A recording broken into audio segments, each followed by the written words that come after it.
بسم اللہ الرحمن الرحیم۔ السلام علیکم۔ بدبخت، اور کتنا مجھے پھرائے گی؟ میرا کلیجہ منہ کو آنے لگا ہے۔ مومنہ کی ساس نے رک کر لمبے لمبے سانس لیتے ہوئے کہا، کہاں گئی وہ تیری دکان؟ جی بس ذرا آگے ہے، سہمی ہوئی مومنہ نے جواب دیا۔ ذرا آگے کہتے کہتے تو مجھے میلوں چلا چکی ہے۔ مومنہ نے ہاتھ میں وزنی کاٹن پکڑا ہوا تھا، اسے زمین پر رکھ دیا، دم لیا، پھر اپنے برقعے کا نقاب درست کیا، دوپٹے سے منہ کا پسینہ پونچھا اور ادھر ادھر گھوم کر ساری دکانوں کو دیکھا، جیسے اپنی مطلوبہ دکان ڈھونڈ رہی ہو۔ اگرچہ اس کو اچھی طرح سے معلوم تھا کہ جس دکان سے اس کی امی نے یہ ڈنر سیٹ خریدا تھا وہ اس نکر سے اندر جا کر گلی میں ہے۔ بہت بڑی دکان تھی، مگر وہ اسے ڈھونڈنے میں دانستہ تاخیر کر رہی تھی۔ وہ ڈرتی تھی کہ جانے اس دکان کے اندر جانے کے بعد اس کی قسمت کا کیا فیصلہ ہو۔ 2 مہینے پہلے مومنہ کی شادی ہوئی تھی۔ اس کا باپ ایک کالج میں پروفیسر تھا، 6 بہن بھائی تھے، مومنہ سب سے بڑی تھی۔ ماں نے اپنی حیثیت کے مطابق جہیز میں ضرورت کی ہر چیز دی تھی۔ جب شادی طے ہو چکی تو مومنہ کی ساس نے مختلف طریقے سے پیغام بھیجنے شروع کیے اور اپنے مطالبات کو زبان دینا شروع کر دی۔ بیٹے کے لیے امپورٹڈ گرم سوٹ اور رولیکس گھڑی، پھر imported T V, imported refrigerator مانگا۔ یہ تو اس نے خود سے صاف صاف کہہ دیا تھا کہ کراکری اور ڈنر سیٹ بھی امپورٹڈ ہونا چاہیے۔ مومنہ کی ساس نچلے متوسط طبقے سے تعلق رکھتی تھی۔ اس کا بیٹا CSS کر کے اچھی ملازمت میں آ گیا تھا، لہٰذا اب وہ اپنا معیار زندگی اونچا کرنا چاہتی تھی۔ اس کا یہی ایک اکلوتا بیٹا تھا، لہٰذا اب وہ اپنا معیار زندگی اونچا کرنا چاہتی تھی۔ مومنہ کے والد اب ریٹائر ہونے والے تھے، پھر بھی اس کی سلیقہ شعار ماں نے کوشش کی کہ بیٹی کی ساس کی ہر فرمائش پوری کرتی چلی جائے۔ اتفاق سے جب وہ ڈنر سیٹ خریدنے آئی تو اس کے پاس امپورٹڈ ڈنر سیٹ خریدنے کو پیسے نہیں بچے تھے۔ امپورٹڈ ڈنر سیٹ 1 لاکھ سے شروع ہو کر 5 لاکھ تک جاتے تھے۔ دکان پوچھتی ہوئی وہ اس گلی میں دکان پہ پہنچ گئی۔ باہر لکھا تھا جاپانی کراکری سٹور۔ اندر گئی تو امپورٹڈ جاپانی اور چینی برتنوں کے علاوہ پاکستانی ڈنر سیٹ بھی پڑے ہوئے تھے، جن کی قیمتیں مناسب تھیں۔ برتن دکھانے کے بعد اس کی سوچ میں مگن دیکھ کر دکاندار نے پوچھا، آپ کا مسئلہ کیا ہے؟ حیران ہو کر اس نے دکاندار کی طرف دیکھا۔ 50 اور 60 کے درمیان اس کی عمر تھی اور کاروباری انداز سے وہ ایک ایک چیز دکھا رہا تھا۔ مومنہ بھی ماں کے ساتھ تھی۔ ماں کو خاموش دیکھ کر وہ بولی، امپورٹڈ ڈنر سیٹ تو بہت مہنگے ہیں، ہم نہیں خرید سکتے۔ کیا آپ ہمیں کوئی ایسا پاکستانی ڈنر سیٹ دکھا سکتے ہیں جو دیکھنے میں بالکل امپورٹڈ لگتا ہو؟ دکاندار مسکرایا، بی بی آپ نے پہلے کیوں نہیں بتایا؟ ہم تو روزانہ یہی کام کرتے ہیں، اس نے کہا۔ اس نے ایک بند الماری کھول دی اور بولا، آئیے بہن جی، اب دیکھ لیں۔ اس الماری میں 3-4 پاکستانی ڈنر سیٹ رکھے ہوئے تھے۔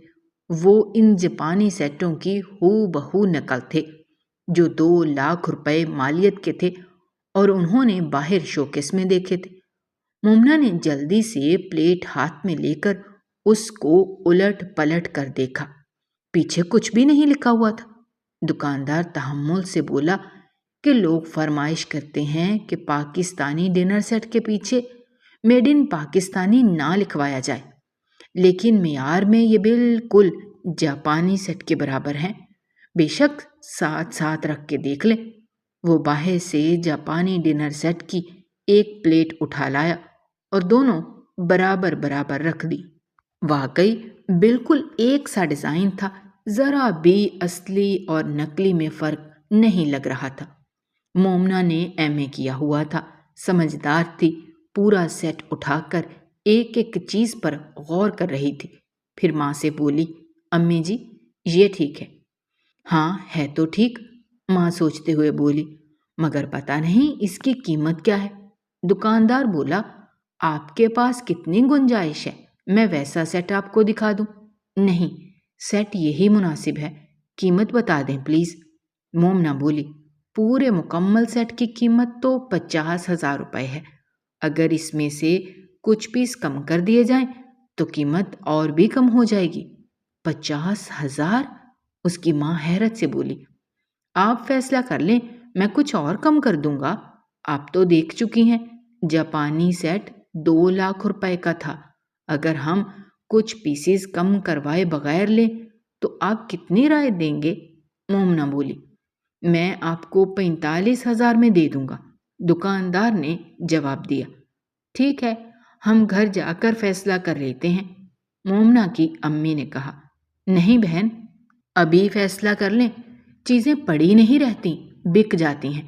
یہ تو بالکل امپورٹڈ لگتا ہے، اور اب یہ آخری سیٹ رہ گیا ہے، اس کی بہت مانگ ہے، آپ لے جائیں، پیسے کل دے جانا۔ چنانچہ تھوڑی سی بحث کے بعد انہوں نے وہ سیٹ خرید لیا اور گھر آ گئے۔ پچھلے ماہ مومنہ کی ساس نے کچھ مہمانوں کو مدعو کیا اور مومنہ سے کہا وہ اپنی شادی کا ڈنر سیٹ نکال لائے۔ سیٹ کے ہر برتن کو اس نے الٹ پلٹ کر دیکھا اور گھور کر پوچھا، کیا یہ امپورٹڈ ہے؟ مومنہ نے ہولے سے کہا، جی ہاں۔ وہ چمک کر بولی، اس پر تو کچھ لکھا ہوا ہی نہیں۔ مومنہ نے ہلکی آواز میں کہا، دکاندار نے تو ہم سے یہی کہا تھا کہ جاپانی سیٹ ہے اور ہم نے خرید لیا۔ اور تم نے الٹ کر دیکھا ہی نہیں؟ جی نہیں، اتنی بے وقوف ہے تمہاری ماں اور تم۔ مومنہ چپ کر گئی۔ مومنہ کی ساس نے کہا، اس کو اسی طرح واپس پیک کر دو اور کل مجھے اس دکاندار کے پاس لے جانا، میں خود جا کر پوچھوں گی کہ یہ کہاں کا بنا ہوا ہے۔ مومنہ نے سیٹ پھر سے اسی طرح سے پیک کر دیا، لیکن اپنے شوہر کو یہ بات نہ بتا سکی کیونکہ وہ اپنے دفتری کام سے شہر سے باہر گیا ہوا تھا۔ اس نے ہفتے بعد آنا تھا۔ مومنہ کی ساس اس کے جہیز کی ہر چیز میں سے کیڑے نکال چکی تھی، حتیٰ کہ اسے سونے کے وہ کنگن بھی پسند نہیں آئے تھے جو اس کی ماں نے اسے دیے تھے۔ وہ سونار کے پاس جا کر ان کی قیمت بھی لگوا آئی اور کئی بار مومنہ کو سنا چکی تھی۔ مومنہ کی چھوٹی 3 بہنیں گھر بیٹھی ہوئی تھیں، اس لیے وہ ایسی جلی کٹی سن کر خاموش رہتی۔ آج جب اس کی ساس نے رکشہ منگوا کر اسے ڈنر سیٹ لے کر بازار چلنے کو کہا تو وہ انکار یا احتجاج نہ کر سکی اور ساتھ چل پڑی۔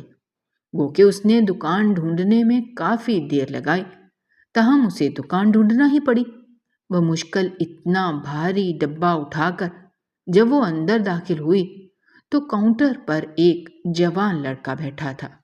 وہ گھبرا گئی، آگے آ کے بولی، وہ جو بزرگ یہاں بیٹھتے ہیں کہاں ہیں؟ لڑکا کھڑا ہو گیا، بولا، وہ میرے والد ہیں، نماز پڑھنے گئے ہیں، ابھی آ جائیں گے، فرمائیے میں کیا خدمت کر سکتا ہوں؟ نہیں، ہم ان کا انتظار کر لیں گے، مومنہ نے کہا۔ اس کی ساس ایک سٹول پر بیٹھ گئی اور ہانپنے لگی۔ مومنہ ادھر ادھر دیکھ کر بیٹھنے کی جگہ ڈھونڈ ہی رہی تھی کہ دکاندار آ گیا۔ مومنہ نے اپنی آنکھوں میں نصیب کا سارا دکھ بھر کے اس کو دیکھا اور دیکھتی ہی رہی۔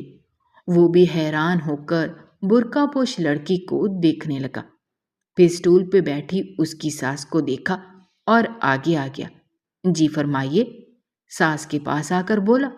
اب مومنہ ڈبہ آگے کر کے بولی، یہ ڈنر سیٹ ہم نے آپ کی، ابھی اتنا ہی کہا تھا کہ اس کی ساس کھڑی ہو گئی اور کرخت لہجے میں بولی، کیا یہ ڈنر سیٹ امپورٹڈ ہے؟ بس اتنا بتا دیں۔ دکاندار نے پہلے مومنہ کی طرف دیکھا، اس کی آنکھوں میں نمی تھی اور نمی میں ایک التجا تیر رہی تھی، یوں لگتا تھا کہ ابھی روئی کہ کبھی۔ دکاندار نے کہا، میں دیکھے بغیر کیسے بتا سکتا ہوں؟ ڈبہ آپ کے آگے پڑا ہوا ہے، کھول کر دیکھ لیں۔ دکاندار ڈبہ کھولنے لگا، اس کا بیٹا بھی آگے آ کے اس کا ہاتھ پٹانے لگا۔ پھر اس نے 2-4 پلیٹیں نکال لیں اور الٹ پلٹ کر دیکھتا رہا۔ ایک نظر اس نے مومنا پر ڈالی۔ اس کے چہرے پر عجیب بے چارگی تھی، ساتھ ساتھ کھڑی ہوئی تھی۔ مومنا منہ سے کچھ کہہ نہیں سکتی تھی، بس آنکھوں سے ہی اپنی بے بسی کا اظہار کر رہی تھی۔ بی بی، آپ اس کی رسید لائی ہیں؟ دکاندار نے براہ راست مومنا سے پوچھا۔ جی نہیں، پتہ نہیں اب رسید ہوگی یا گم ہو چکی، میری شادی کو 2 مہینے ہو گئے ہیں۔ دکاندار کی سمجھ میں ساری بات آ گئی۔ رسید سے کیا مطلب؟ آپ دکاندار ہیں، آپ نے سیٹ بیچا ہے، آپ کو معلوم ہونا چاہیے کہ یہ پاکستانی ہے یا امپورٹڈ۔ ساس تلخ لہجے میں بولی۔ جی جی، وہ آرام سے بولا، میرا خیال تھا یہ شاید واپس لوٹانے کو لائی ہیں۔ ٹھیک ہے، پہلے بتاؤ کیا یہ جاپانی سیٹ ہے؟ دکاندار ذرا سا مسکرایا۔ مومنا کی سانس حلق میں پھنسنے لگی۔ وہ بولا، محترمہ، یہ امپورٹڈ ڈنر سیٹ ہے، ہم براہ راست جاپان سے کراکری منگواتے ہیں۔ چونکہ پاکستان میں آئے دن امپورٹ ایکسپورٹ کے قانون بدلتے رہتے ہیں، اس لیے ہم انہیں ہدایت دیتے ہیں کہ کچھ برتنوں پر میڈ ان جاپان نہ لکھا جائے، اس سے ہمیں فائدہ ہو جاتا ہے۔ اچھا؟ اس کی ساس غصے سے چمک کر بولی۔ اچھا بتاؤ، تم نے کتنے کا دیا تھا؟ 1 لاکھ کا، اس کے منہ سے اچانک نکل گیا۔ مومنا کا رنگ فک ہو گیا۔ اس کی ساس اسی لہجے میں بولی، ہمیں یہ پسند نہیں آیا، استعمال بھی نہیں ہوا، یہ واپس لے لو اور ہمیں رقم لوٹا دو۔ مومنا جیسے پھانسی پہ لٹک گئی کہ اب بھانڈا پھوٹے گا، مگر دکاندار اپنی کرسی پہ بیٹھ گیا۔ اس نے دراز کھولی اور 5-5 ہزار کی نوٹوں والی گٹی میں سے 20 نوٹ نکال کر اس کی ساس کی ہتھیلی پر رکھ دیے۔ مومنا کی آنکھوں میں 1 گھنٹے سے رکے ہوئے آنسو جھر جھر بہنے لگے۔ اس نے منہ پہ برقعے کا نقاب ڈال لیا۔ اس کی ساس نے نوٹ اپنے پرس میں رکھ لیے اور شرمندہ سے لہجے میں بولی، آؤ چلو، میں تمہیں کسی اور دکان سے اپنی پسند کا امپورٹڈ سیٹ خرید دیتی ہوں۔ مومنا اس کے پیچھے پیچھے چلی۔ کاؤنٹر کے قریب پہنچ کر اس نے اپنے دائیں ہاتھ میں پہنی ہوئی سونے کی 6 ماشے کی انگوٹھی اتار کر چپکے سے دکاندار کے آگے رکھ دی اور خود تیزی سے باہر نکل آئی۔ یہ انگوٹھی اس کی امی نے تب دی تھی جب اس نے ایم اے کا امتحان پاس کیا تھا۔ اسے وہ سینے سے لگا کر رکھتی تھی، مگر آج اس عالی ظرف انسان نے جس طرح اس کا پردہ رکھا تھا اور اس کی ازدواجی زندگی بچا لی تھی، یہ اس کے عوض بہت کم تھی، مگر پھر بھی کچھ پیسے تو ادا ہو سکتے تھے۔ ساس نے باہر نکل کر رکشہ روکا اور اس میں بیٹھ گئی۔ جب دوسری طرف سے مومنا بیٹھنے لگی تو دکاندار باہر آ گیا اور گلی کی نکڑ پر انہیں رکنے کا اشارہ کیا، پھر دوڑ کر ان کے پاس آ گیا۔ اب مومنا کا دل پھر زور زور سے دھڑکنے لگا اور کسی نئی مصیبت میں گرفتار ہونے کے آثار نظر آنے لگے۔ دکاندار اس طرف آیا جہاں مومنا کھڑی تھی۔ اس کی ساس بھی آنکھیں پھاڑ پھاڑ کر دکاندار کو دیکھنے لگی۔ وہ مومنا کے قریب آ گیا اور ہاتھ میں پکڑی انگوٹھی اس کی طرف بڑھا کر بولا، بیٹی، یہ شاید آپ کی انگوٹھی ہے، جہاں آپ کھڑی تھی مجھے وہاں سے ملی ہے، سنبھال لیجئے۔ شکر ہے اس وقت دکان میں کوئی اور نہیں تھا۔ مومنا نے اپنی انگوٹھی واپس لیتے ہوئے آنسو بھری آنکھوں سے اس فرشتہ صفت انسان کو دیکھتے ہوئے دھیمے سے لہجے میں کہا، ایک بیٹی کی دعا ہے کہ اللہ تعالیٰ آپ کو اس نیکی کا اجر ضرور عطا فرمائے۔ ناظرین، اگر آپ کو یہ ویڈیو پسند آئی ہو تو ویڈیو کو لائک کریں، شیئر کریں، اور اگر آپ ہمارے چینل پر نئے ہیں تو چینل کو سبسکرائب کرنا مت بھولیے گا۔ شکریہ، اللہ حافظ۔